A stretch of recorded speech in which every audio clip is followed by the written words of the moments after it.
कहानी के शुरू में हमें एक वीडियो क्लिप दिखाया जाता है जिसमें समंदर के पास एक फैमिली बहुत ही मजे कर रही थी। फिर अगले सीन में हम 4 दोस्तों को देखते हैं जो छुट्टियां मनाने कहीं पर जा रहे थे, जिनमें 2 भाई और उनके साथ उनकी दोस्तें थी। जब ये रास्ते में हाईवे पर जा रहे थे तो इनको रास्ते में एक गाड़ी खड़ी हुई दिखाई देती है जो कि सड़क के बिल्कुल बीचों बीच थी। जो गाड़ी चला रहा था जिसका नाम ब्रायन था, वो देखकर उसको गाड़ी रोकनी पड़ती है। बाहर गाड़ी के पास एक आदमी खड़ा था जो इनसे मदद मांग रहा था। वो आदमी उनके पास आता है, कहता है प्लीज आप लोग मेरी मदद कर दो, पर ब्रायन उसे मना कर देता है और गाड़ी चलाकर वहाँ से जाने लगता है। लेकिन बाहर खड़ा आदमी फिर भी नहीं मानता। वो एक औजार लेकर उनकी गाड़ी के पास आ रहा था। जब वो आदमी ऐसी हरकत कर रहा था तो सबको उसे देखकर ऐसा लगता है कि शायद कोई गड़बड़ है। तभी उनकी नजर उस आदमी की गाड़ी पर पड़ती है जिसमें एक छोटी बच्ची बैठी थी। उस बच्चे ने अपने चेहरे पर मास्क लगाया हुआ था और उस पर खून लगा हुआ था। ये देखकर वो चारों डर जाते हैं। ब्रायन साइड से अपनी गाड़ी निकालकर वहाँ से निकल जाता है और यहाँ पर हमें पता चलता है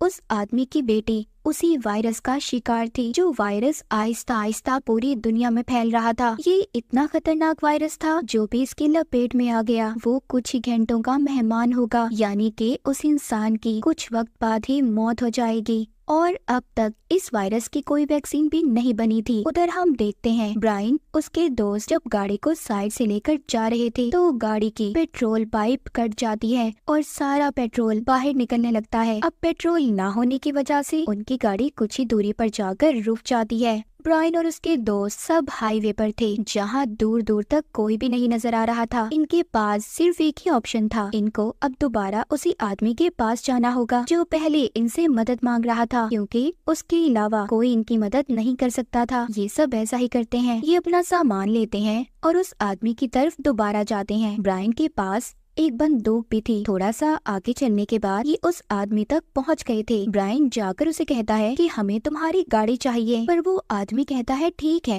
मैं तुम्हें अपनी गाड़ी दे दूंगा, पर तुम्हें पहले मेरी शर्त माननी होगी। वो आदमी इनसे कहता है पास ही के शहर में एक हॉस्पिटल है, वहाँ डॉक्टर ने इस वायरस की वैक्सीन बना ली है, तुम मुझे और मेरी बेटी को बस वहाँ तक छोड़ दो, फिर तुम लोग मेरी गाड़ी ले सकते हो। ये बात सुनकर ब्रायन कहता है क्या तुम पागल हो चुके हो, अभी तक इस वायरस की कोई दवाई नहीं बनी। लेकिन इस बात पर वो आदमी उसे कोई जवाब नहीं देता। ये सब खैर उस आदमी की बात मान लेते हैं कि गाड़ी के पीछे वाले हिस्से में उस आदमी और उसकी बेटी को बिठाकर उस हिस्से को अच्छी तरह प्लास्टिक से कवर कर देते हैं ताकि इन लोगों को ये वायरस ना लग सके। फिर वो गाड़ी को साफ करके उसमें बैठकर निकल जाते हैं। कुछ दूरी पर उन्हें एक गाड़ी नजर आती है। ब्रायन और उसका भाई उस गाड़ी का पेट्रोल निकालने जाते हैं ताकि रास्ते में वो इनके काम आ सके। जब ब्रायन का भाई उस गाड़ी का दरवाजा खोलता है तो डर जाता है, क्योंकि उस गाड़ी में एक आदमी बैठा था जो काफी डरावना लग रहा था। वो भी इस वायरस का शिकार हो चुका था, उसका जिस्म गल सड़ रहा था। ब्रायन का भाई जब गाड़ी की चाबी निकालने की कोशिश करता है, पर तभी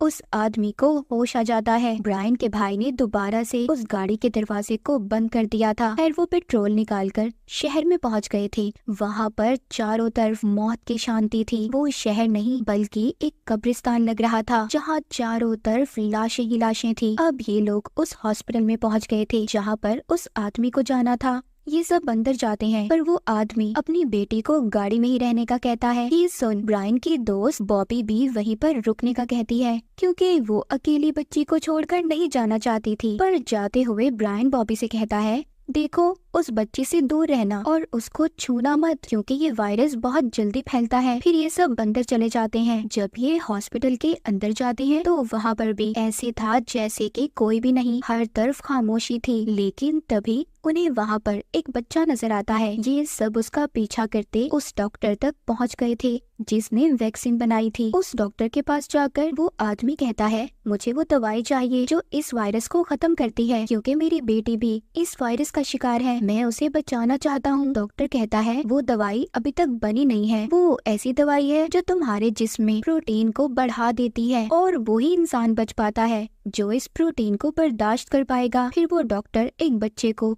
वही दवा पिलाने लगता है। सब उसको रोकते हैं, लेकिन वो डॉक्टर कहता है अगर तुम्हारे पास कोई रास्ता है इन बच्चों को बचाने का तो मुझे बताओ। ये सुनकर सब चुप हो जाते हैं। उधर बाहर बॉबी जब उस बच्ची के पास थी तो उसकी हालत भी खराब हो जाती है। ये देखकर बॉबी खुद को रोक नहीं पाती। सारे कवर्स हटाकर बॉबी उस बच्ची की मदद करने की कोशिश करती है। तभी उस बच्ची को खून की उल्टी होती है। खून की बूंदें बॉबी के चेहरे पर भी गिर गई थी। इसका मतलब बॉबी भी अब इन्फेक्टेड हो सकती थी। वो तो बेचारी सिर्फ उस बच्ची को बचाने गई थी। वो ये बात नहीं जानती थी कि वो खुद ही इस वायरस का शिकार हो जाएगी। बॉबी खुद को साफ करती है। इतने में ब्रायन और बाकी के लोग भी आ गए थे, पर बॉबी इस बारे में किसी को कुछ भी नहीं बताती। वो उस आदमी को बताती है कि तुम्हारी बेटी बेहोश हो गई थी, पर अब वो बिल्कुल ठीक है। वो आदमी ये सुनकर खुश हो जाता है। वो इन चारों से कहता है कि मैं और मेरी बेटी अब यहीं पर रहेंगे, तुम लोग जा सकते हो। सब सुनकर खुश हो गए थे, सिवाय ब्रायन के भाई के। ये सब उसे बुरा लग रहा था कि वो उन्हें यहाँ पर अकेले छोड़कर जा रहे हैं। खैर थोड़ी दूर जाकर ये गाड़ी को अच्छी तरह साफ करते हैं। फिर पास ही एक होटल में जाकर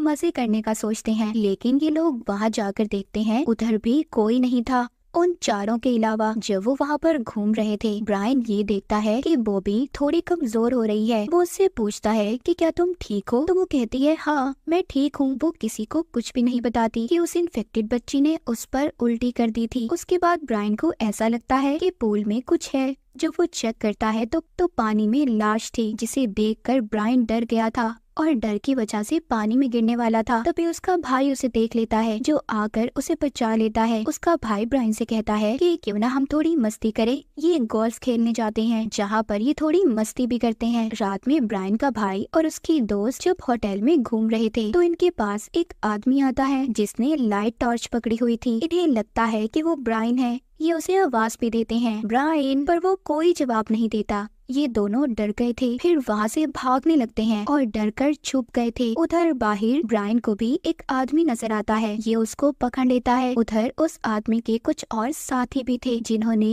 इन चारों को पकड़ लिया था, मगर वो चारों कवर थे और अपने एक साथी के बारे में पूछ रहे थे। ब्रायन कहता है जब हम यहाँ पर आए तो यहाँ पर कोई नहीं था। हाँ, पर मुझे पूल में एक आदमी की लाश मिली थी, शायद वो तुम्हारा साथी हो। जब ये जाकर देखते हैं तो वो इनका साथी ही था जो वायरस की वजह से मर चुका था। ये उसकी लाश को जला देते हैं। फिर ब्रायन और उसके भाई को जाने का कहते हैं, मगर लड़कियों को पकड़ लेते हैं और अपनी बंदूकों से डराकर उन्हें कपड़े उतारने का कहते हैं। जैसे ही बॉबी अपने कपड़े उतारती है तो उसके जिस्म पर लाल निशान थे, यानी कि उस पर वायरस का असर होने लगा था। ये सब डर जाते हैं। ब्रायन उसके दोस्तों को जाने का कहते हैं। रास्ते में कोई भी बॉबी से बात नहीं कर रहा था, सब उस पर गुस्सा थे। ब्रायन तो सबसे ज्यादा, क्योंकि उसने उस छोटी बच्ची से उसे दूर रहने का कहा था। जब ये एक पेट्रोल स्टेशन पर रुकते हैं और वहाँ से पेट्रोल भरते हैं, इसी दौरान ब्रायन के भाई के पास उसकी दोस्त आती है। कहती है अगर हमें जिंदा रहना है तो हमें बॉबी से दूर रहना होगा। ये बात वो ब्रायन से करते हैं, पर वो तो कुछ भी सुनने के लिए तैयार नहीं था। जब ये फिर से थोड़ा सा आगे जाते हैं तो ब्रायन गाड़ी रोकता है और बॉबी को गाड़ी से उतरने का कहता है,